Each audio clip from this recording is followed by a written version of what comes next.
수요일 날 지난번까지는 이제 하나님의 나라에 대한 말씀으로 주로 선포를 했습니다.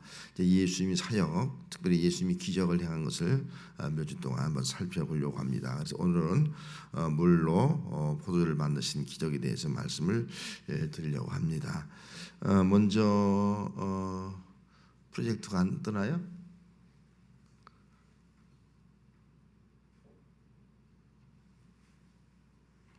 네, 서론 한번 띄워보세요. 띄울 때까지. 먼저 우리가 이제 요한복음의 내용인데 우리가 마태복음을 이야기할 때는 왕의 복음이다 그렇게 말씀하고 있어요.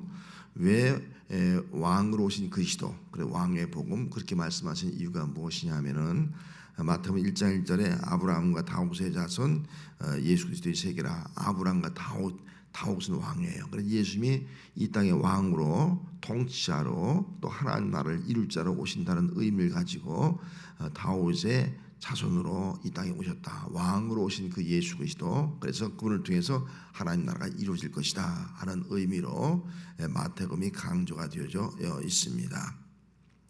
그리고 마가복음은 하나님의 아들로 오신 예수 그리스도예요. 마가복음 1장 1절에 하나님의 아들 그리스도의 복음의 시작이다. 하나님의 아들 그리스도의 복음의 시작이다. 복음이 뭐냐? 복음이 바로 예수 그리스도라는 거예요. 그럼 예수 그리스도는 하나님의 아들이다. 하나님의 아들. 복음이 뭐냐? 예수 그리스도. 예수는 누구냐? 하나님의 아들로 오신 분이다 하는 것을 말씀해 주고 있습니다. 그래서 하나님의 아들로 오신 그 예수님께서 복음을 증거하면서 이 땅에 오신 목적이 나는 선교를 받으러 온 것이 아니라 섬기러 왔다 말씀하시면서 하나님의 아들로 오셔서 우리를 섬긴 거예요. 우리를 섬겨서 우리를 뭐가 되게 한 겁니까? 이제는 하나님의 아들로 삼아 주신 거. 이것이 바로 하나님의 아들로 오신 예수 그리스도의 모습이다. 누가복음은 온 인류의 구주로 오신 예수 그리스도를 의미하고 있습니다. 온 인류의 구주로 오신 예수 그리스도. 누가복음 2장 10절 11절 말씀에 보면은 그렇게 말씀했어요. 천사가 이르되 무서워하지 말라. 보라 내가 온 백성에게 미칠 큰 기쁨의 좋은 소식을 너에게 전하라. 오늘 다윗의 동네에 너를 위하여 구주가 나셨으니 곧 그리스도 예수니라. 그래서 누가복음은 구주로 온 거예요. 온 인류의 구주, 온 인류에게 미칠 기쁨이 좋은 소식을 주실 그 복음, 온 인류의 구주로 예수님이 오셨다. 그래서 예수님은 우리의 구주뿐만 아니라 온 인류를 죄와 사망 가운데 구원할 구주로 오셨다 하는 사실을 강조를 하고 있습니다. 자, 오늘 요한복음을 보게 됩니다. 요한복음 1장에 보면은 이런 말씀이 기록되어 있어요. 말씀이 곧 하나님이시라 그렇게 기록되어 있어요. 태초에 말씀이 계시니라 이 말씀이 하나님과 계셨으니 이 말씀은 곧 하나님이시라. 그래서 요한복음은 예수님이 어떤 분이라는 거예요? 하나님이라는 거예요. 예수님이. 좀 이상하잖아요. 그죠? 하나님의 아들인데도 하나님이라 그렇게 말씀하셨습니다. 예수님의 본질은 하나님이다. 하나님이 이 땅에 오셨는데 그분이 예수입니다. 육신을 입고 오셨는데 그분이 예수입니다. 그래서 이 요한복음은 하나님이신 예수, 다시 말하면 신성을 가지신 그 예수님, 인성과 신성을 가진 예수님을 대해서 말씀을 해주고 있습니다. 그런 의미에서 오늘 이 예수님께서 가장 먼저 행한 기적이 가나 혼인잔치 기적이에요. 자, 가나 혼인잔치 기적을 그 의미를 한번 살펴보려고 합니다. 넘어가세요. 자, 가나 혼인잔치의 의미입니다. 먼저 우리 주보에 있는 대로 1절에 뭐라 했습니까? 본질을 변화시킨다 라는 의미로 먼저 말씀을 드리려고 합니다. 자, 본질이라는 것은 본래부터 가지고 있는 그 사물 자체의 어떤 성질을 의미하지 않습니까? 본래 가지고 있는 성질, 그걸 의미하고 있습니다. 우리가 물을 말할 때 물은 산소와 수소가 결합된 것으로서 생명에 유지하는 데 필요한 그런 물질이라고 우리가 볼 수가 있겠죠. 근데 물이라는 것은 우리가 이렇게 보면은 그 물이 변하지 않습니까? 그냥 액체로 있을 때는 그 물이 또 고체로 바뀌었을 때는 그 뭐예요? 얼음이죠. 고체로 바뀔 때는 얼음. 그걸 기체로 바뀔 때는 수증기. 그렇게 어떤 외형은 바뀝니다. 근데 본질은 바뀌지 않는다는 거예요. 똑같이 물이라는 겁니다.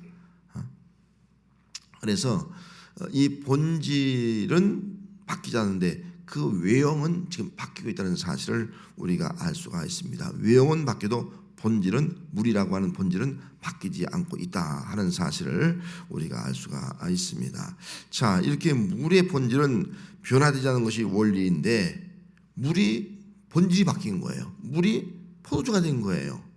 어떤 다른 형태로 바뀐 것이 아니라 물이 포도주가 된 거예요. 본질이 바뀐 거예요. 이 본질은 바뀔 수가 없는데 어떻게 본질이 바뀔 수 있을 것인가 하는 겁니다. 본질은 바뀔 수도 없고 바뀌어서도 안 돼요. 근데 본질이 바뀌어지는 역사가 바로 이 가나 혼인잔치에 물이 포도주가 되어지는 그런 역사다 하는 겁니다. 이건 어떻게 보면 불가능한 일이에요. 불가능한 일인데 그렇게 바뀌는 역사가 나타났다라고 볼 수가 있는 것입니다. 그러면 여기 있는 말씀들 의미가 뭐예요? 자, 에베소 2장 1절 말씀 한번 읽습니다. 그는 허물과 죄로 죽었던 너희를 살리셨도다. 그러면서 2장 3절 말씀에 한 절 보면은 뭐라고 말씀하고 있는 거 아니?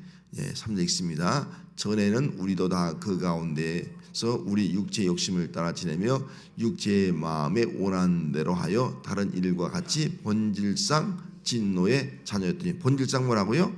본질상 진노의 자녀예요. 왜 진노의 자녀입니까? 허물과 죄 때문에 그런 거예요. 허물과. 그래서 우리 본질은 뭐예요? 우리 인간의 본질은 다 진노의 자녀예요. 허물과 죄를 가지고 있는 존재, 타락했기 때문에 이 본질은요 안 바뀌는 거예요. 이 본질이 바뀔 수 없는 거예요.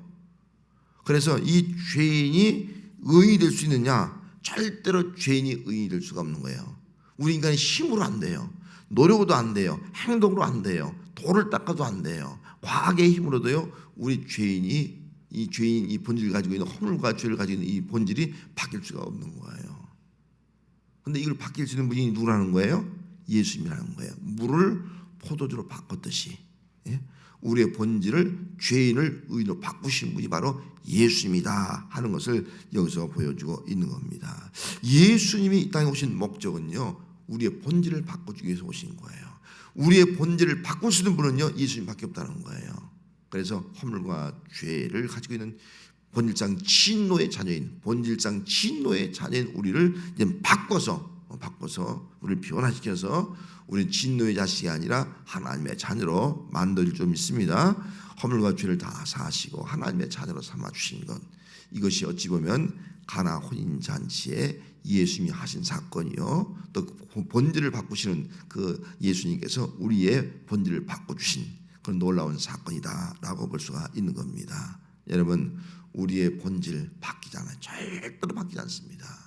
예수님만이 우리의 본질을 바꿔줄 수 있는 분이라고 믿습니다. 어떤 방법으로 안 되는 거예요. 예수님이 이 땅에 오신 목적이 바로 허물과 죄로 죽었던 우리의 본질을 바꿔주기 위해서 오셨다 하는 사실을 알고, 예수 그리스도 안에서 우리 본질이 바뀌어서 변화되어서 포도주와 같이 기쁨을 주는 삶을 살아갈 수 있는 또 그 귀한 은혜가 함께 하시길 바랍니다. 자, 두 번째 모습, 이제 우리는 죄인이 아니라 의인으로 살아가고요. 두 번째는 뭐라 했습니까? 장차 있을 혼인잔치를 알게 하신다. 그래서 그 가나 혼인잔치, 왜 하필이면 예수님이 맨 처음으로 가나 혼인잔치에 참여해서 가나 혼인잔치 기적을 행했을까? 왜 하필이면 그런 생각을 갖지 않을 수가 없습니다. 이번 가나 혼인잔치, 우리가 잘 아는 대로 이스라엘 백성들에게 있어서는 가장 인생의 가장 복된 장소 아니겠습니까? 우리에게도 마찬가지고요. 이 결혼 잔치가 얼마나 귀한지 모릅니다. 오늘 우리는 이번 토요일 날도 결혼식이 있지만 결혼식 딱 끝난 다음에 잔치는 그냥 1시간 정도 식사하는 걸로 끝나지 않습니까? 근데 이스라엘은 결혼한 다음에 신랑 신부가 살 집에 가서 거기서 일주일 동안 잔치하는 거예요.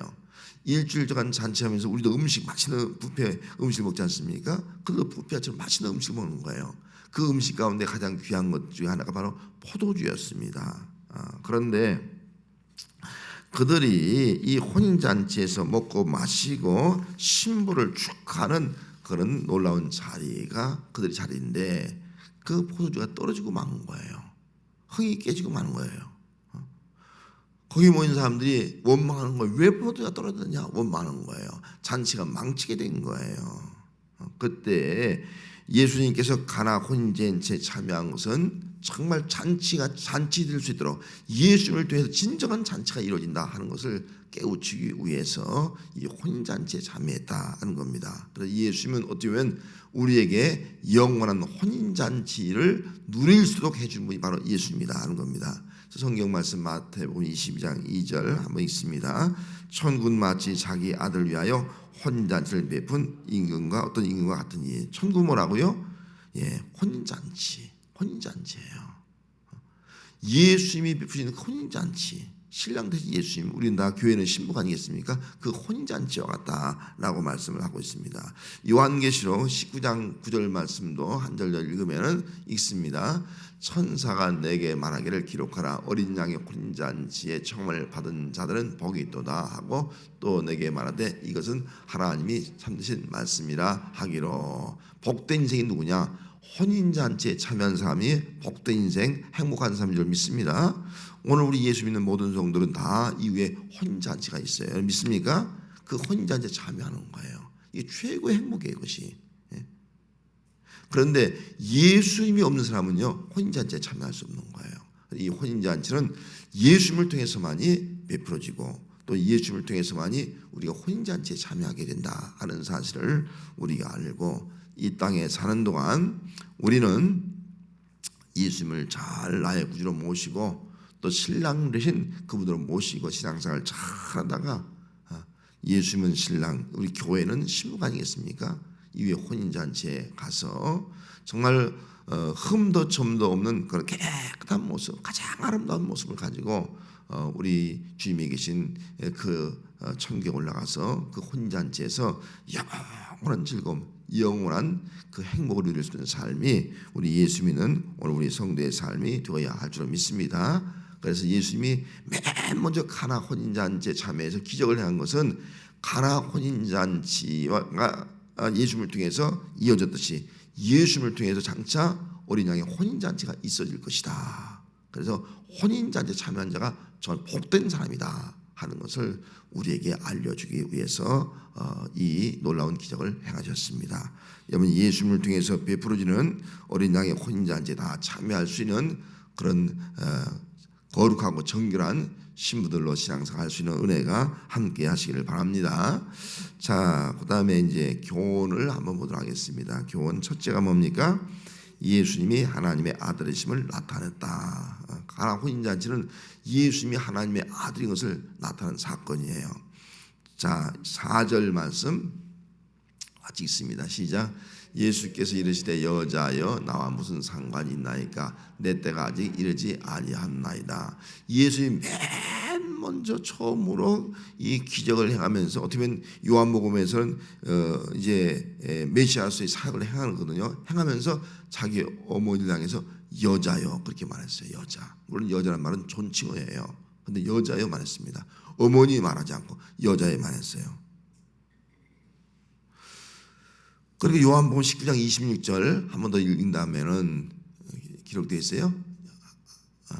제가 그냥 읽어드리겠습니다. 요한복음 19장 26절. 그러므로 예수께서 자기 어머니와 자기 사랑하는 제자가 곁에 서 있는 것을 보시고 자기 어머니에게 이르되 여자여, 자기 어머니에게 여자여, 당신의 아들입니다. 십자가 죽으면서 마지막으로 어쩌면 예수님이 공생애를 시작하면서 자기 어머니를 여자여 불렀고, 그리고 십자가에 죽으시면서 마지막으로 자기 어머니를 여자여 그렇게 불렀어요. 여자.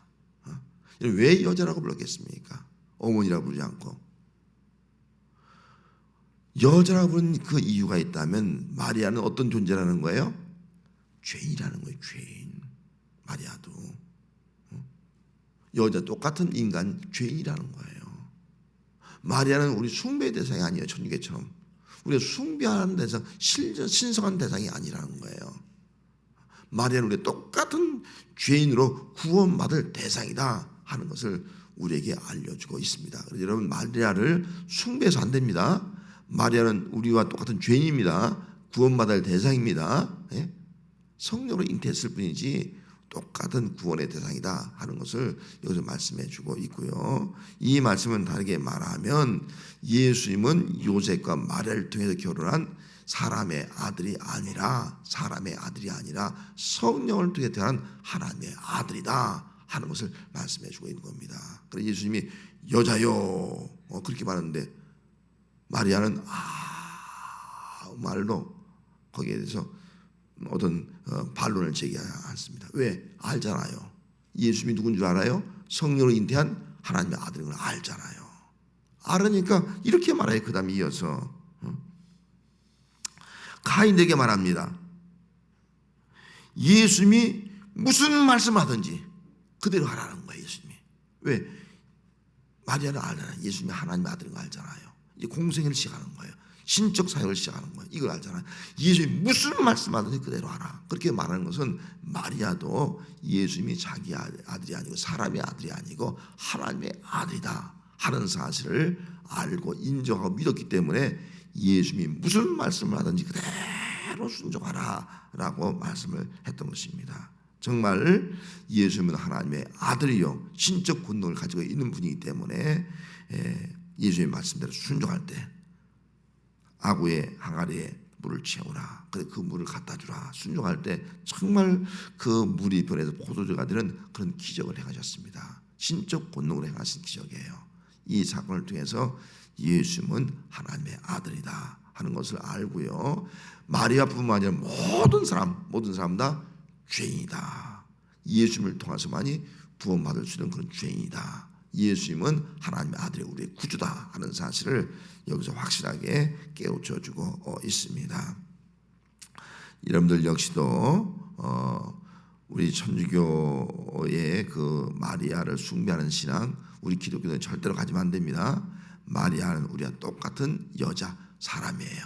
죄인이에요. 구원받을 대상이에요. 이걸 알고 우리를 구원할 수 있는 분은 예수님밖에 없는 거예요. 우리의 구주는 예수님밖에 없는 거예요. 우리 구주는.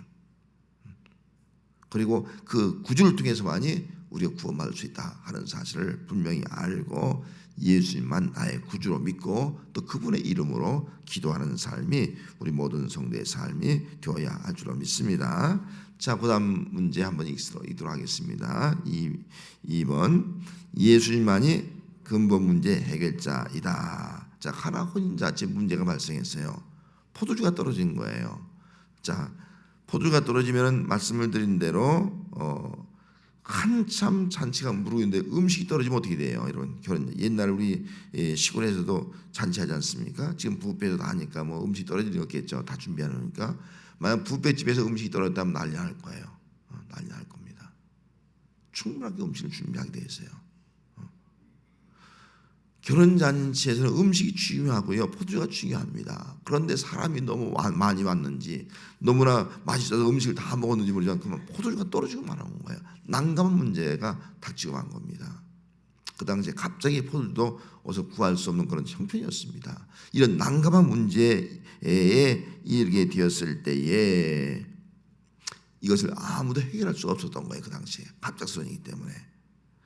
여러분 어떻게 이 가나 혼인잔치에 포도주가 떨어졌을 때 그 난감 문제가 해결되었습니까?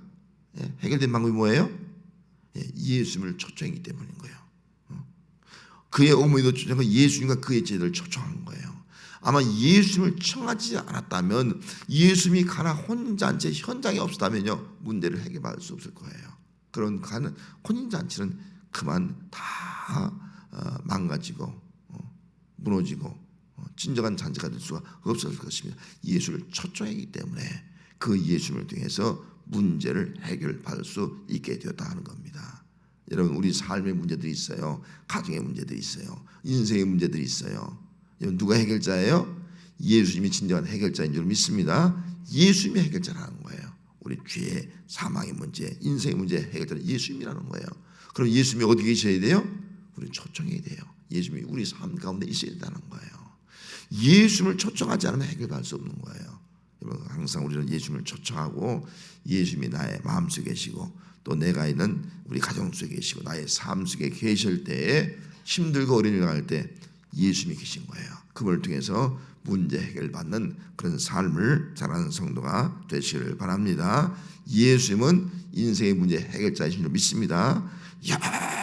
영원한 우리 영원히 해결할 수 없는 그런 문제가 있더라도 주님은 우리 모든 문제를 우리 인간이 해결할 수 없는 문제를 해결할 수 있는 분이 바로 예수입니다. 예수님은 어찌 보면 이 땅에 우리 인생의 문제를 해결하기 위해서 오신 분이다 해도 과언이 아닙니다.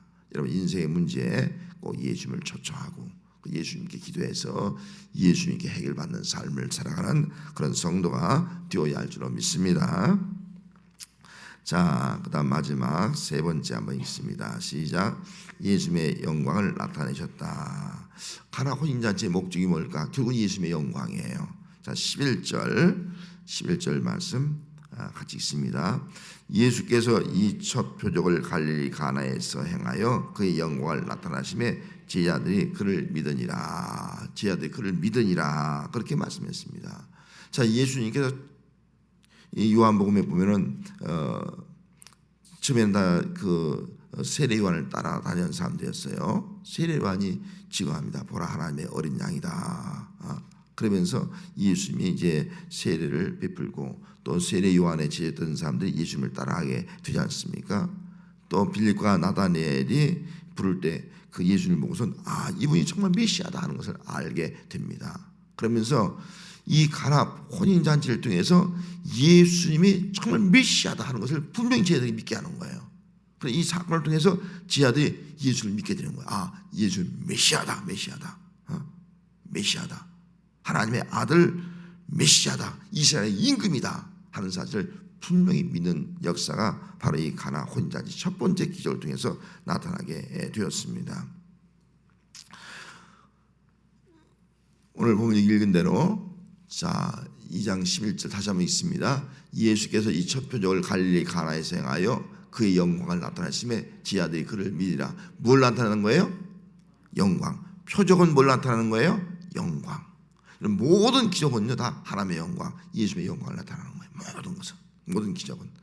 아니 예수님의 사역뿐만 아니라 예수님이 한 모든 이적들은 다 예수님의 영광, 하나님의 영광을 나타난다 하는 겁니다. 그럼 우리가 하는 모든 일도 뭘 나타내요?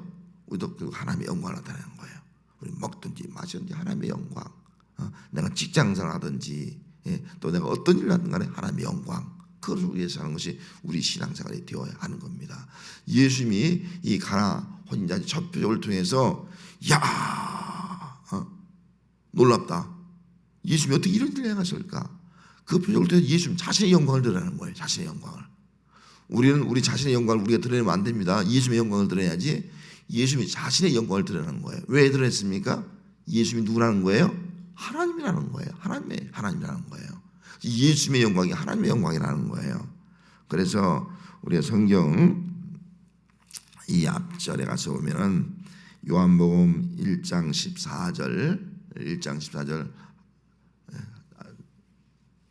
없습니다. 성경 찾아보겠습니다. 바로 앞에 있으니까. 자, 요한복음 1장 14절 바로 앞장에 있습니다. 14절 말씀 읽습니다. 시작. 말씀이 육신이 되어 우리 가운데 거하심에 우리가 그의 영광을 보니 아버지의 독생자의 영광이요 은혜와 진리가 충만하더라. 아멘. 말씀이 육신이 되어 임했어요. 그럼 그 말씀이 누구예요? 요한복음 1장에 보면 말씀이 누구라고요? 말씀이 곧 하나님이시라. 1장 1절 말씀에 말씀이 곧 하나님이에요. 말씀이 하나님이거든요. 그 하나님이 뭐가 되었어요? 육신이 되어서 우리가 거한 거예요. 그분이 누구예요? 예수님이라는 거예요. 예수님. 그러면 하나님이 눈에 보이는 육신의 몸을 입고 오신 그 예수님이 그 누구라는 거예요? 그분이 하나님이라는 거예요. 그래서 이 예수님의 영광을 보니까 아버지의 영광이에요. 아버지의 독생자의 영광이에요. 하나님의 영광이에요. 예수님이 누구냐? 하나님이라는 거예요. 신이라는 거예요. 예수님이 어떤 분이냐? 예수의 영광, 하나님의 영광을 받으실 분이라는 거예요. 그래서 이 가나 혼인잔치를 통해서 예수님이 영광을 나타냈어요. 그리고 예수님의 영광을 보고 이분이 하나님의 아들이구나, 하나님이시구나, 우리의 메시아구나 하는 사실을 믿게 되었다 하는 겁니다. 그래서 요한복음의 핵심은 어찌 보면 예수님의 신성을 강조하는 거예요. 예수님은 하나님이시다. 예수님은 하나님이시다. 예수님은 하나님의 영광을 받으실 분이다 하는 것을 깨우쳐 주고 있습니다. 여러분, 예수님은 완전 육신의 몸을 입고 이 땅에 오셨지만 하나님이신 줄 믿습니다. 그래서 예수님 뭐라고 말씀했어요? 나를 본 자는 누굴 봤다는 거예요? 하나님을 본 거예요. 예수님 보면은 하나님이시기 때문에. 그래서 이 땅에 사는 동안 우리는 무엇은 어떤 일을 하는 간에 우리 하는 모든 일 통해서 예수님의 영광을 높이 드리는 성도가 되시기 바랍니다. 예수님의 영광은 곧 하나님의 영광을 드리는 겁니다. 예수님은 영광 받기 합당한 자입니다. 가나 혼인잔치 기적을 통해서 예수님의 영광 받으셨습니다. 오늘 구원받은 우리 성도들은 내가 하는 모든 일을 통해서 정말 예수님께 영광을 올려드려서 정말 예수님이 참 하나님이시다. 참 하나님이시다. 그리고 참 인간이시다. 예수님은 신으로 오셔서, 예수님은 신이에요. 신. 인간은 우리는 구원할 수 없는 거예요. 하나님으로 오셔서 우리를 구원하는 거예요. 하나님이 우리를 구원하기 위해서요, 자기 모든 것을 다 버리고 내려오신 거예요. 인간의 육신의 몸을 입은 거예요. 얼마나 고통스럽겠습니까? 가령 예를 들어서 뭐 그럴 일 없지만은 여러분들이 혹시 개미가 된다면 여러분 얼마나 답답하겠어요. 내가 개미가 된다. 살 수 없을 거예요.